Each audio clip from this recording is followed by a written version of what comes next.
জানাবেন দয়া করে। আপনারা তো সবাই জানেন যে বাংলাদেশে একটা মশাবাহিত রোগ ডেঙ্গু, এটি মোটামুটি এখন ঢাকার বাইরে বিভিন্ন গ্রাম অঞ্চলে ছড়িয়ে পড়েছে। আমাদের মাননীয় প্রধানমন্ত্রী একটা নির্দেশনা দিয়েছে যাতে মানুষ পরিষ্কার পরিচ্ছন্নতার উপর গুরুত্ব দেওয়া হয়, যাতে কোথাও নোংরা আবর্জনা জমে না থাকে, পানি যাতে জমে না থাকে। ডেঙ্গুর উৎপত্তিটাকে বন্ধ করার জন্য আজকের আমাদের এই র্যালি, এটা মানুষকে সচেতন করার জন্য।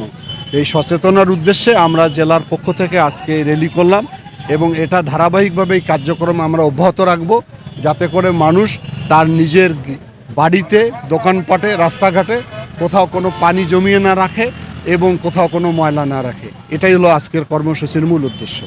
তো এটাই তার কর্মসূচির অংশ একটি। আজকে র্যালি করছি, লোকজন জানতে পারছে যে ডেঙ্গু ভয়ানক মশাবাহিত রোগ, তারা যত সচেতন হয়। আর ওই মেসেজটা তো আমরা দিচ্ছি যে সবাই নিজে পরিষ্কার থাকবেন, বসতবাড়ি পরিষ্কার রাখবেন, দোকানপাট, হাট বাজার সব পরিষ্কার পরিচ্ছন্ন রাখতে হবে।